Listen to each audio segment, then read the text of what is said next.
그로부터 얼마의 시간이 지나지 않은 1895년 8월 또 한 번 조선 조정의 평화가 와장창 깨지는 사건이 발생하는데 조선이 일본에 나라를 빼앗길 수밖에 없었던 다섯 번째 결정적인 사건. 을미사변.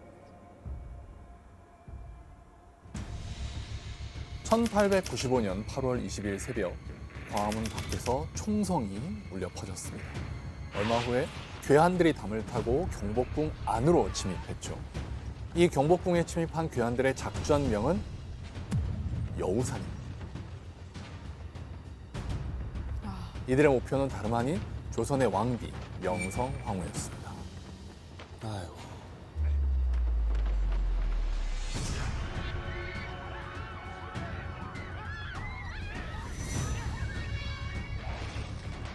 여우사냥의 목표 명성황후를 발견한 자객은요 곧장 날카로운 칼을 휘두르죠.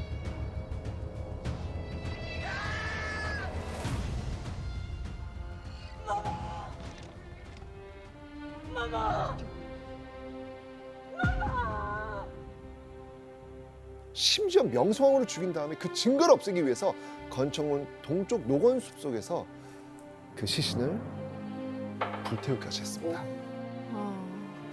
오.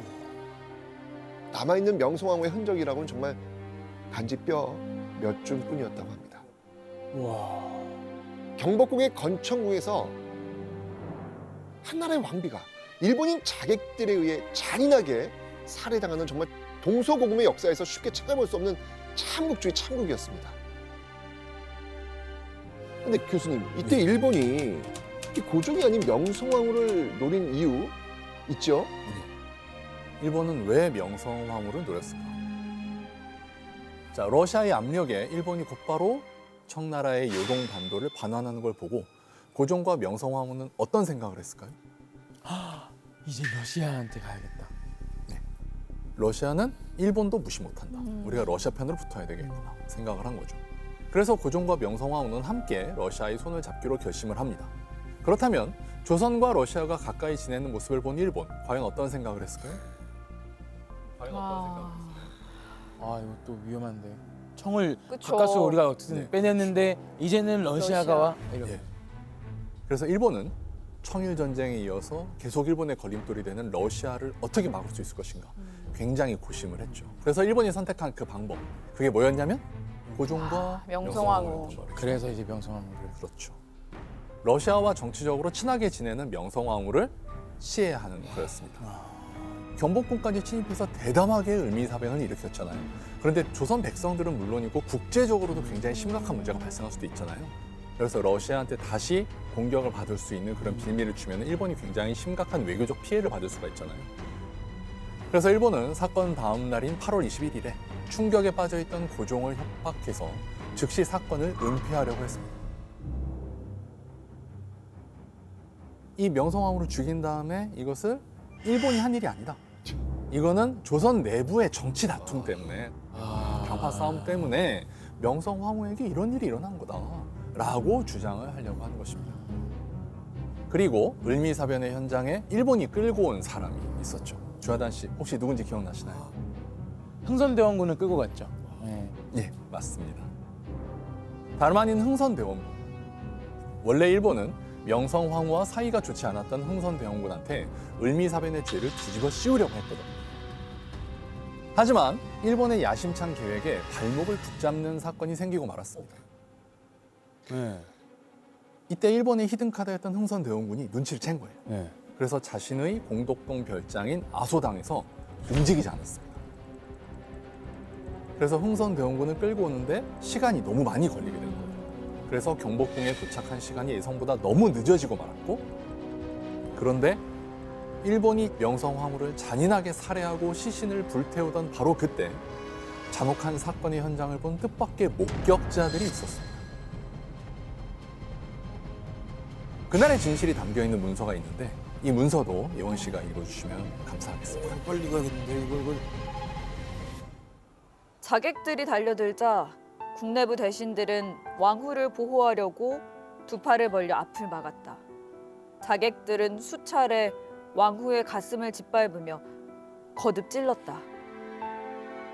실수가 없도록 확실히 하기 위해 왕후와 용모가 비슷한 여러 궁녀들도 살해되었다.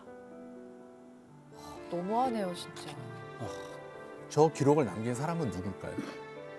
사건의 진상을 폭로한 사람들은 다름 아닌 서양의 외교관들이었습니다. 그래서 이 일본의 계략은 세상에 낱낱이 알려지게 됐던 거예요.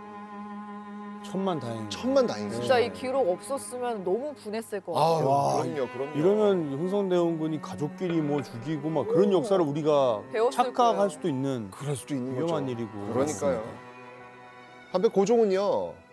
을미사변 이후 그 일본의 감시 얼마나 심했겠어요. 아니 부인도 죽였는데 고종이라고 무사할 수 있겠습니까? 그죠. 네. 예. 이때 고종은 뭐 사실상 궁궐에 감금된 상태라고 볼 수 있는데요. 암살의 위협을 온몸으로 느끼면서요. 살얼음판 같은 그 하루하루를 견뎌내겠죠. 그러니까요. 그렇게 8년의 시간이 지난 1905년 조선이 일본의 나라를 빼앗기게 된 정말 여섯 번째 결정적 사건이 발생을 합니다. 제가 뽑은 6번째 결정적 사건입니다.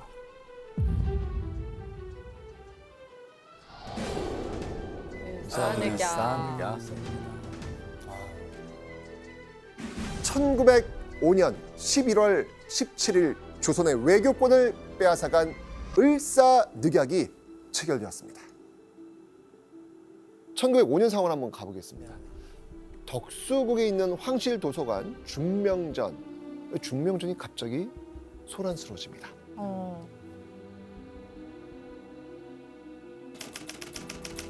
쾌걸 준비를 하던 대한제국의 대신들은요, 중명전에 갑자기 들이닥친 누군가를 보고 깜짝 놀랍니다. 자, 이 중명전을 습격한 이들은 누구였냐면요, 바로 총칼로 무장한 일본 헌병들이었어요. 그리고 일본 헌병들 뒤로 누군가 슬그머니 나타나서 쫙 얼굴을 보이죠. 여기서 이제 이토 히로부미가 등장하는 겁니다. 이토 히로부미가요, 군사를 이끌고 중명전에 쳐들어온 이유가 있었죠. 이토 히로부미는요, 이틀 전인 11월 15일 대한제국의 외교권을 포기하시오 라고 하면서 을사늑약 체결을 강요했거든요. 안 되죠. 당연하죠. 예. 고종은요, 이토 히로부미와 설전까지 벌이면서 조약 체결할 수 없다라고 반박을 해요. 그러자 고종에게 이토 히로부미가 아주 충격적인 말을 남기죠. 승낙하든 거부하든 마음대로 하십시오.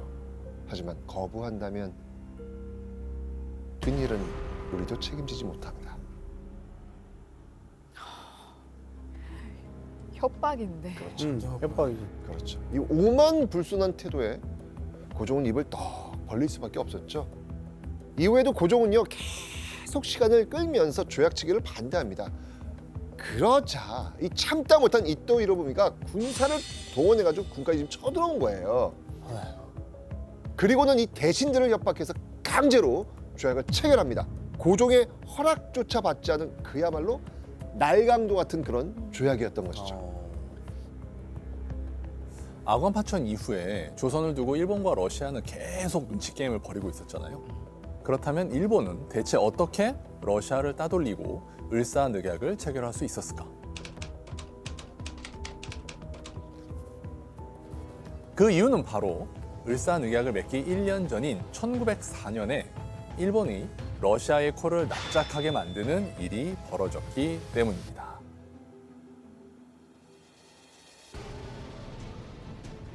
그 이유는 바로 러일 전쟁. 대한제국을 삼키고 한반도를 발판 삼아서 만주로 진출하려는 계획을 세운 동양의 신흥국 일본. 그러니까 이때 일본의 국가 발전 전략은 그냥 전쟁, 나라를 지키려는 전쟁이 아니라 우리가 잘 살게 되려면 전쟁을 해서 다른 나라를 침략해야 된다라고 딱 생각을 하고 덤벼들고 있었던 거예요.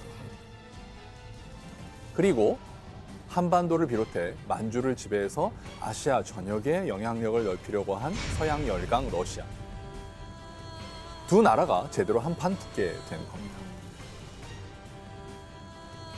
1904년 2월에 시작된 러일 전쟁은 이듬해인 1905년 6월까지 이어졌습니다.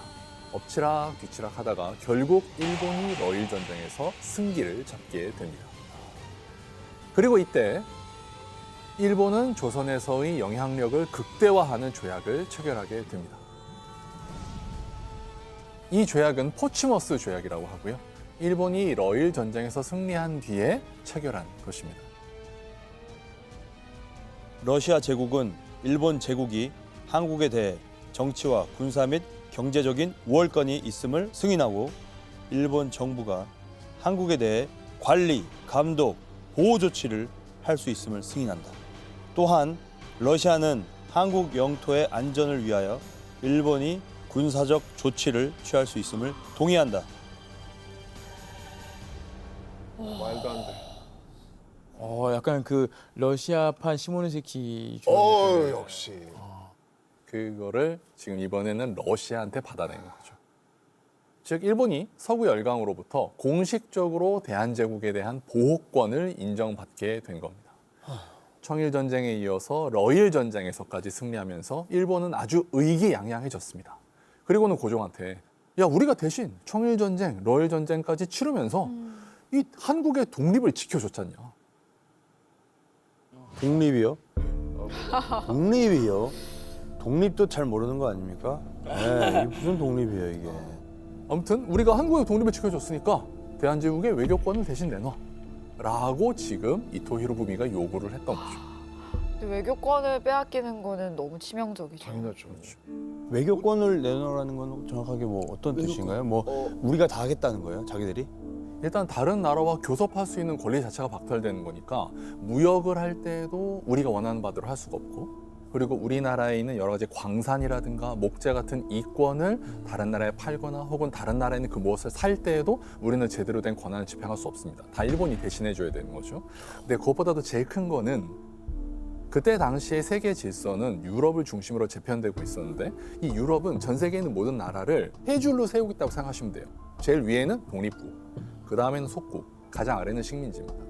근데 독립국이 아니면 제대로 된 나라 대우를 인정받지 못하고, 그러면 그 나라는 더 힘 있는 나라한테 침략당하거나 국권을 빼앗겨도 아무런 말을 하지 못해요. 근데 외교권을 빼앗긴다는 것은 독립국이 아닌 거죠. 그러면 속국입니다. 속국이 되면 그 다음에는 대한제국 안에서 어떠한 인권 침해라든가 국권 침해, 대한제국 사람들의 피해, 심지어 사람들이 죽고 다치게 되는 것, 무슨 일이 벌어져도 국제사회에서 호소를 하지 못해요. 그냥 나라 자체가, 그리고 그 국민들의 주권 자체가 없어져 버린다라고 생각하시면 돼요. 엄청 큰 거네. 예. 지난번에 역사여행 떠난 것 중에 송기정 선수가 그 일본 국기 달고 올림픽 자체도 이제 우리나라 마크 없이 일본 국기 달고 뛰는 거잖아요. 그렇죠. 근데 웃긴 거는 사실 한국인들은 그때 일본 국기를 원래 달 수도 없어요. 왜냐하면 한국인들은 일본의 식민지인이지 일본인은 또 아니에요. 아 그래요? 일본인으로서의 권리를 누릴 수가 없어요. 근데 송기정 선수 그때 일장기를 단 거는 일본이 특별히 허락해 준 것뿐이에요. 너무 잘했으니까 자기 나라한테 좋으니까 요건 그렇죠, 달자. 그렇죠. 금메달 하나 추가하려고. 을사늑약으로 외교권을 박탈당한 조선. 심지어 을사늑약 체결 2년 뒤인 1907년에는 일본은 고종을 강제로 퇴위시키고 순종을 대한제국의 2대 황제로 즉위시키기까지 했습니다. 자, 정말 조선은요, 그야말로 그 바람 앞에 촛불처럼 언제 일본에 잡아먹힐지 모르는 정말 위태로운 처지가 되고 만 겁니다. 그렇게 조선을 식민지화할 일본의 계획이 이제 거의 완성 단계에 접어든 거죠. 이 을사늑약을 체결하고 약 5년의 시간이 지난 1910년 아 5년. 경술년.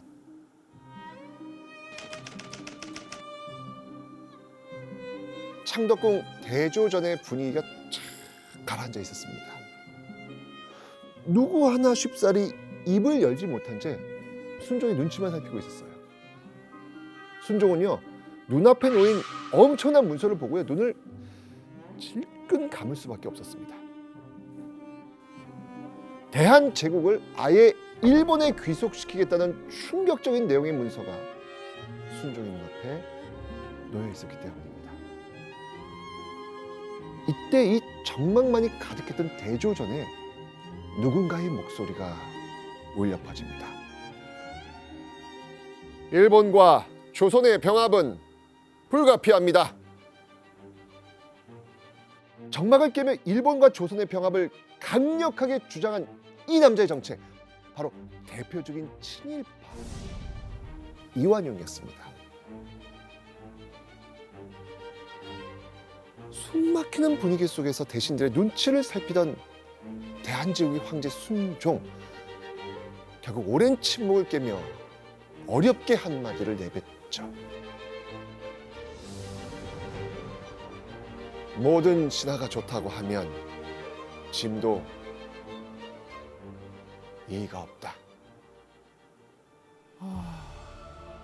결국 이완용의 뜻대로 한일 병합조약 문서에 도장을 찍게 된 겁니다.